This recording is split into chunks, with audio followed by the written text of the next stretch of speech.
वालेकुम, मैं हूं नासिर जमाल। आपको आज हम मिलाने जा रहे हैं, जैसा कि मैंने इंट्रो में बताया है कि हमारे बहुत ही काबिल एहतराम प्रोफेसर और डॉक्टर मिस्टर खान साहब, जिन्होंने पेशावर में बहुत ही यानी 30 साल से वो इस खिदमत में लगे हुए हैं और अपनी ज़िंदगी का एक बहुत बड़ा हिस्सा इन्होंने इसमें सर्व किया है। इनसे थोड़ा सा मालूमात लेते हैं डेंटल के बारे में कि इसके जो मसाइल होते हैं उनसे बचने के लिए क्या तरीक़ेकार है। सर, पहले तो ये बता दीजिएगा कि बेहतरीन दांत के लिए एहतियाती तदाबीर कौन कौन से इख्तियार किए जाएँ। जी, बिस्मिल्लाहिर्रहमानिर्रहीम। दांतों की सेहत के लिए और दांतों को पाक साफ़ रखने के लिए बहुत ज़रूरी है कि जो सबसे अहम बात है वो ये है कि आप बाकायदगी से ब्रश किया करें, और ब्रश करने के लिए उसके लिए वक़्त देना, उसके लिए उसके औकात पहचानना और उसके तरीक़ेकार पहचानना, ये बहुत ज़रूरी है। अगर जब भी हम ब्रश करें तो हमें ये देखना चाहिए कि हम किस वक़्त ब्रश करें। तो लोग कहते हैं कि जी हम तो ब्रश भी करते हैं फिर भी हमारे दांतों में कीड़ा लग जाता है या हमारे मसूड़े ख़राब हो जाते हैं। तो असल में उसका जो मसला होता है ना वो ये है कि वो सही टाइम पे ब्रश नहीं करते। अब फ़र्ज़ कर सुबह आपने नाश्ता किया, तो नाश्ता करने के बाद आपके दांतों में काना पहुँचता है, तो लोग नाश्ते से पहले ब्रश करते हैं। उठ के सुबह ब्रश किया, उसके बाद ठीक है, और उसके बाद नाश्ता करते हैं। तो अगर नाश्ते के बाद अगर आप ब्रश न करें, साफ़ न करें, तो वो सारे ज़रात, आपने अगर ब्रेड खाया है, बिस्किट खाया है, कोई और चीज़ पराठा खाया है या कुछ भी खाया है, तो वो दांतों में ज़रात इधर-उधर फँस जाते हैं। तो इसलिए वो ज़रात वो उधर ही रह जाते हैं, और वो जब मुँह बंद रहता है तो उसके लिए एक अच्छा एनवायरनमेंट मिलता है, और इस तरह आहिस्ता-आहिस्ता जरासीम पल फूलते हैं। तो वो जरासीम जो है ना वो फिर दांतों और मसूड़ों को ख़राब कर देते हैं। तो इसलिए वक़्त है कि हर खाने के बाद कम से कम 15 मिनट के अंदर-अंदर दांतों को साफ़ करना चाहिए। साफ़ करना चाहिए। साफ़ करना चाहिए।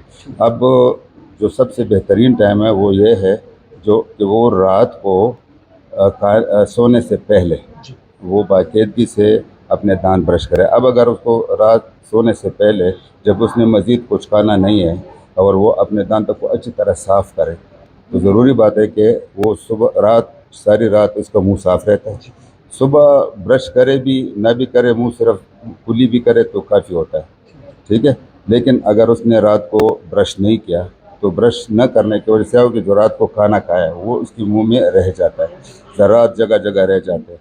वो फिर वो ज़रात क्या करते हैं कि वो जब मुँह बंद रहता है सारी रात, तो जरासीम के लिए जो है ना एनवायरनमेंट बहुत अच्छा होता है। तो उस एनवायरनमेंट में, वो माहौल में फिर वो जरासीम जो है ना उस खाने को इस्तेमाल करते हैं और पलते-फूलते हैं। जब वो ज़्यादा तादाद में पलते-फूलते हैं तो फिर वो इसके नतीजे में दांतों में सुराख कर लेते हैं और इस तरह मसूड़े सूज जाते हैं।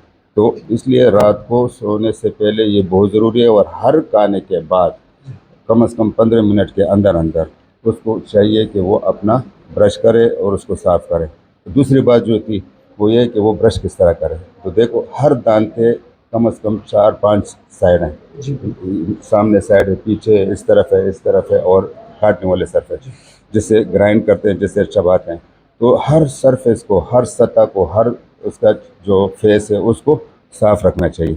अब ब्रश से तो बाहर का सरफेस, अंदर का सरफेस साफ़ हो जाता है, लेकिन वो दांतों के बीच-बीच में तो साफ़ नहीं होता। तो इसलिए दांतों के बीच-बीच में या वो जो है ना टूथपिक इस्तेमाल करे या तार इस्तेमाल करे, डेंटल फ्लॉस, जो उसके दांतों के बीच-बीच में भी सफाई करता है। अक्सर लोग जो ब्रश करते हैं तो बाहर की तरफ सरफेस साफ़ होता है, अंदर साफ़ होता है, लेकिन उसका कीड़ा लगना जो है ना वो दांतों के बीच में होता है, दरमियान में होता है। तो वो जो दरमियान वाला साफ़ नहीं करता, तो इसलिए जब वो दरमियान वाला दांत साफ़ नहीं करता, सरफेस साफ़ नहीं करता, तो उसमें वो काना फंसता है। तो इसलिए ब्रश को सही तरीके से इस तरह इस्तेमाल करें, खुद ही सोचे कि मैं किस तरह ब्रश इस्तेमाल करूं कि दांत के चारों तरफ और जो ग्राइंड करने वाला सरफेस है वो सारे के सारे साफ़ हों। तो इसलिए ब्रश करने के लिए वक़्त वो बहुत ज़रूरी है कि किस वक़्त आपने ब्रश करना है। अब अगर सुबह नाश्ते से पहले ब्रश किया और फिर सारे दिन ब्रश नहीं किया, तो उसका इतना फ़ायदा नहीं है, ठीक है। और हाँ, ये है कि अगर रात को आपने जो खाना खाया था और आपने सुबह साफ़ किया, तो बस इतना फ़ायदा हुआ कि आपने सुबह साफ़ कर लिया, लेकिन रात को तो आपने मौका दे दिया, ठीक है। इसलिए इसको साफ़ रखना, उसके लिए जो औकात हैं वो मालूम करना और जो उसको तरीक़ाकार है वो मालूम करना, वो बहुत ज़रूरी है। बहुत हाँ, ज़रूरी है। ठीक जी। सारे दांतों की जो सारा मसला है ना, वो सफाई न करने की वजह से, न करने की न वजह करने सारा मसला इसकी वजह से। अगर बंदा रेगुलर सफाई करे तो उसको बहुत ही कम मसाइल दांतों के पड़ते हैं, ठीक। लेकिन चूँकि हमारे पास इसके लिए टाइम नहीं होता, तो हम जो है ना दांत ख़राब करने के लिए तो तैयार हैं, लेकिन सफाई करने के लिए तैयार नहीं हैं। जी। ठीक जी। डॉक्टर साहब ये बता दीजिएगा कि डॉक्टर के पास कब वो राब्ता करें?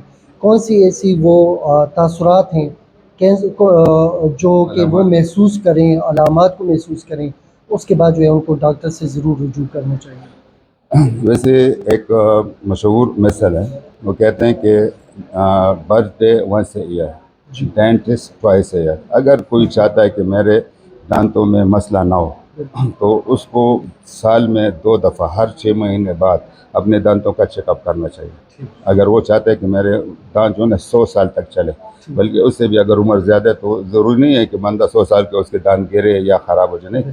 इनके दांत जब गिरते हैं या ख़राब होते हैं, वो सिर्फ इस वजह से होते हैं कि वो सफाई नहीं करते, उसको मौका देते हैं कि उसके दांत में कीड़ा लग जाए, उसके मसोड़े ख़राब हो जाए। वो उसकी अपने हाथों की वजह से होता है, अपनी उसकी वजह से होता है कि वो खुद ब खुद कोई दांत ख़राब नहीं होता। ठीक है, तो इसलिए जो है ना दांतों को सही टाइम पे और साफ रखना चाहिए, और डॉक्टर के पास महीने में सारे साल में कम से कम 2 दफ़ा चेकअप ज़रूर चेकअप के करना लिए जाना चाहिए। अब फ़र्ज़ करें उसको खुद ही जब वो ब्रश कर रहा होता है, शीशे में आईने आईने में मिरर में देखे कि यार मेरे दांतों में कोई काला सा दाग तो नहीं है, कोई काली सी जो है ना स्पॉट है, उसमें कोई कैविटी तो नहीं है, या मसोड़े तो थोड़े सूजे हुए नहीं हैं, कहीं मसोड़े में ब्लीडिंग तो नहीं हो रहा। अगर उसको ब्रश करते वक़्त मसोड़ों से ब्लीडिंग आता है, अगर वो सुबह उठते वक़्त थूकने में उसमें थूक में खून आता है, तो उसको समझे कि इसके मसोड़े में कोई प्रॉब्लम शुरू हो गया है। अब अगर वो समझे कि मेरे खुराक के कुछ दाने, जिस तरह अमरूद के दाने या किसी और चीज़ का दाना, वो कहीं दान में फंस गया और वो उसको निकालने के लिए आपको कुछ टूथपिक वगैरह ढूंढना है, तो इसका मतलब है कि उस दांतों में आपका सुराख हो गया है। और अलामत ये हैं कि फ़र्ज़ के दांतों में सुराख शुरू हो जाए तो खाना फंसना शुरू हो जाता है। दूसरी बात यह है कि वहाँ पे जो है वो गर्म और ठंडा लगना शुरू हो जाता है। अच्छा, तीसरी बात यह है कि जब वो चबाता है, तो चबाते वक़्त जब किसी सख्त चीज़ को ज़ोर दे तो चीस उठता है, चीस उठता है ना। तो ये 4-5 अलामत तो बहुत ज़रूरी है कि अगर उसको गर्म ठंडा लगता है, अगर उसे खाने चबाना में दर्द महसूस होता है, अगर वो वहाँ पे खाना फंसता है, तो वो क्यों दांतों में खाना फंसता है, ठीक है? तो इसको जो है ना वो देखना चाहिए, और ये अलामत होते हैं, इब्तिदाई अलामत जो आप कह रहे हैं, ठीक है ना?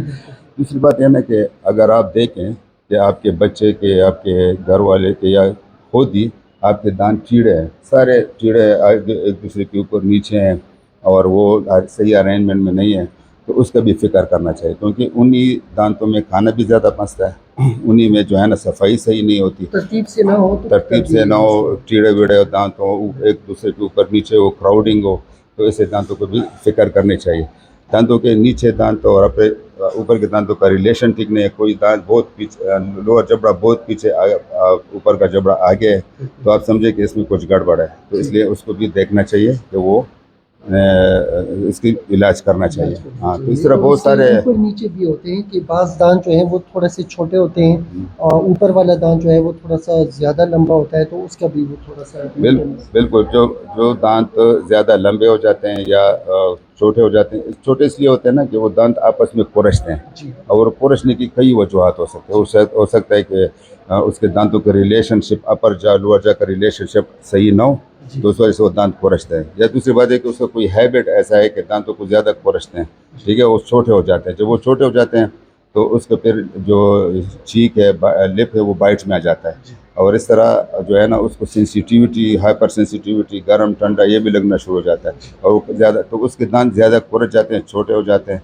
और इससे जो है ना उससे कच्चा दांत निकल आता है। तो अल्लाह ने दांत के ऊपर एक टाइल की तरह सरफेस बनाया है, ठीक है ना, जिसको एनेमल कहते हैं। अगर वो किसी वजह से आहिस्ता आहिस्ता खुरच जाए, ख़त्म हो जाए, तो अंदर का जो कच्चा दांत वो निकल आता है, तो वो फिर तकलीफ दिया होता है। तो जो ही वो तकलीफ देना शुरू, फ़ौरन डॉक्टर के पास जाना चाहिए।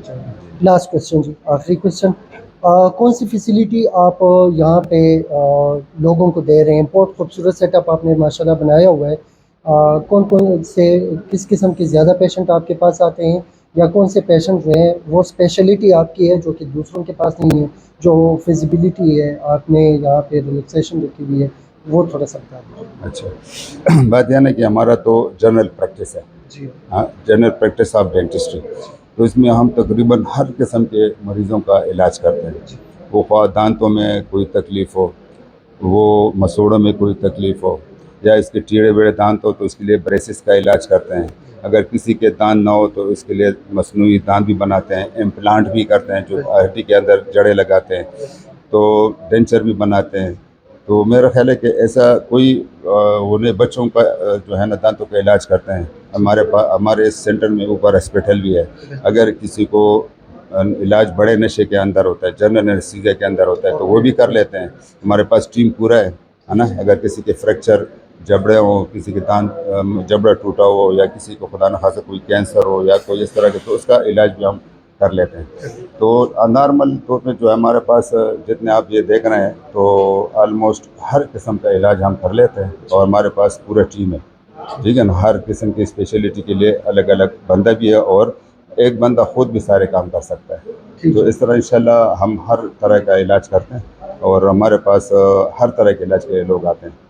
Thank you so much, thanks for your time, I really appreciate doctor mister Khan साहब कि आपने अपने टाइम ये दिया। मैं आखिरी बात एक बात ये कह लेता हूँ कि देखें, हम हमारा जो यहाँ पे जो माहौल है, तो हम सफाई का बहुत ख़ास ख्याल रखते हैं। जी बिल्कुल। क्योंकि हर डेंटिस्ट को चाहिए कि वो सफाई का खसूसी ख्याल रखे, क्योंकि रिसर्च के मुताबिक ऐसा होता है कि मेडिकल लाइन में और डेंटल लाइन में जो सबसे ज़्यादा इन्फेक्शन फैलता है वो ज़्यादातर डेंटिस्ट्री की वजह से फैलता है, जो हेपेटाइटिस बी, सी वगैरह है, इस तरह मुख्तलिफ। तो इसके लिए हम खसूसी इंतज़ाम करते हैं। तो शायद अगर आपके पास हो ना, तो अभी मैं आपको दो चार चीज़ें दिखाता हूँ। सबसे पहले सफाई जो है ना, वो हम किस लिए करते हैं, तो इस सबसे पहले ये है कि डेंटिस्ट खुद भी साफ हो, उसको उसने ग्लव्स पहना हो, मास्क पहना हो, ठीक है ना, और उसने अपने आप को महफूज किया हो। फिर पेशेंट की हिफाजत भी ज़रूरी है। ठीक है। तो पेशेंट की हिफाजत के लिए अगर आप कैमरा ला सकते हैं, तो मैं आपको दो चार चीज़ें दिखाना चाहता हूँ।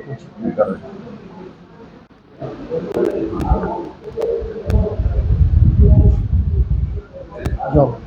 एक-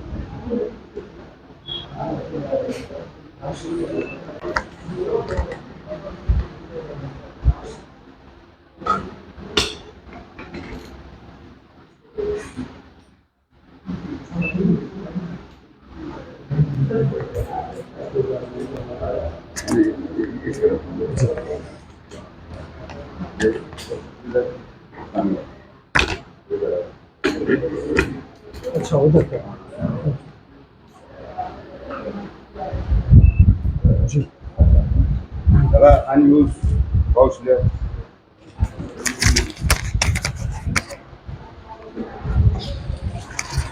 सबसे पहले हम जो इंस्ट्रूमेंट को क्लीन करते हैं, जाओ इंस्ट्रूमेंट, ठीक है जाओ ना। जी जाओ सर। सही। हाँ, सबसे पहले हम जो इंस्ट्रूमेंट को क्लीन करते हैं, तो जो भी इंस्ट्रूमेंट होते हैं, मोस्टली ज़्यादातर इंस्ट्रूमेंट जो है ना वो डिस्पोजेबल होते हैं, लेकिन कुछ इंस्ट्रूमेंट इस तरह होते हैं जो वो हम दोबारा इस्तेमाल करते हैं। तो जो इंस्ट्रूमेंट हम दोबारा इस्तेमाल करते हैं, तो उसको हम 3 स्टेजेस में साफ़ करते हैं। पहले स्टेज में इसको हम जो है ना, हमारे पास हाइड्रोजन पेरोक्साइड होता है, एक केमिकल होता है, उससे वो सारे इंस्ट्रूमेंट जो है ना मुकम्मल साफ़ करके, ठीक है। फिर स्टीरिलियम एक इम्पोर्टेड मटेरियल होता है, एक ड्रग होता है, उसमें फिर हम उसको रात भर उसमें डाल देते हैं, ठीक है। उस ड्रग वाला का ये दावा है कि अगर आप इसको 10 मिनट से 15 मिनट भी रखें तो तकरीबन सारी जरासीम ख़त्म हो जाते हैं। लेकिन हम फिर भी इस पर इत्तेफा नहीं करते, हम फिर थर्ड फेज़ में जाते हैं। थर्ड फेज़ में हमारे पास फिर ऑटोक्लेव है, जो है ना, जो बड़ा मशीन है, ठीक। तो उस ऑटोक्लेव में फिर हम हमारा एक असिस्टेंट होता है जो यहाँ पे आके वो सारा दिन सुबह 10 बजे आता है, सफाई का काम करता है। तो ये देखिए, अगर आपको ये इंस्ट्रूमेंट नज़र आते हैं, है ना, तो इस तरह के पाउच में हम वो इंस्ट्रूमेंट डालते हैं, बंद कर ठीक दीजिए। है। और इस पाउच में फिर वो जो है ऑटोक्लेव में रख लेते हैं। तो देखो, आपको सिर्फ एक चीज़ मैं दिखाता हूँ कि ये वो इस वाला, ये वाला हो गया।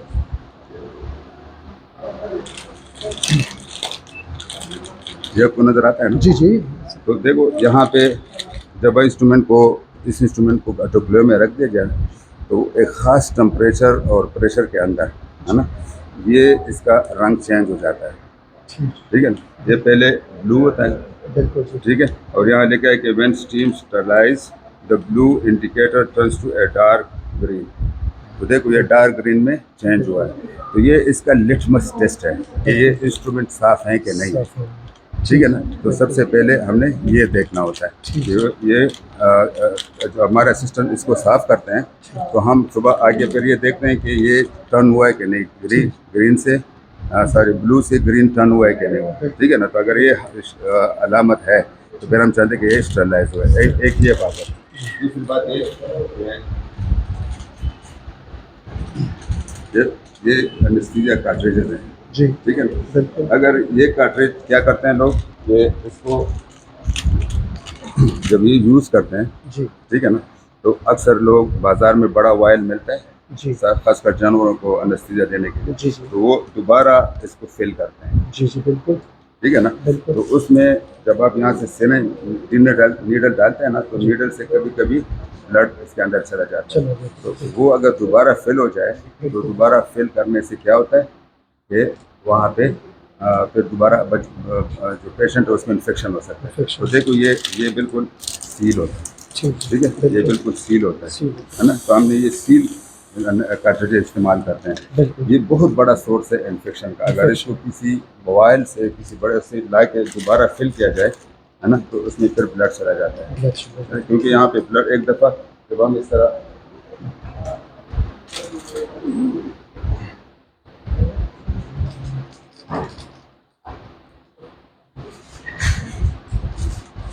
ये फर्ज करे इसमें डाल दिया ना, जी ठीक है जी, जी, ये इसको हमने फर्ज करे ये देखो,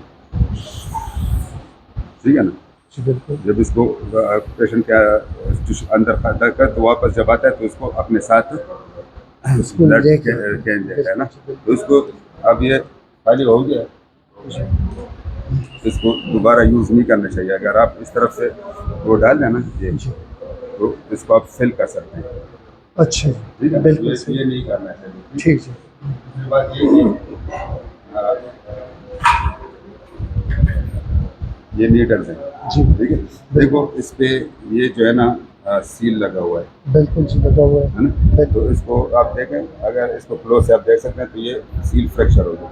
जी बिल्कुल ठीक है, तो अक्सर क्या होता है कि अगर इसको यूज़ करें तो इसको दोबारा भी यूज़ करते हैं लोग। जी जी बिल्कुल देखो इसमें ये सील है ना, देखो ये सील टूट गया। जी बिल्कुल टूट ठीक है गया ना, ये जो है ना सील एक दफ़ा यूज़ होता है, दोबारा अगर इस नीडल को दोबारा यूज़ किया तो फिर उससे हम इन्फेक्शन हो सकता है, वायरस वगैरह का इन्फेक्शन। तो इन सारे चीज़ों को ना सफाई का और सब चीज़ों को ख्याल रखना चाहिए। ठीक तो ये सफाई हम खसूसी तौर पर इसका इस्तेमाल करते हैं। ठीक है, या हमारे किसी मरीज़ को दूसरे मरीज़ से इसकी इन्फेक्शन ना लग जाए।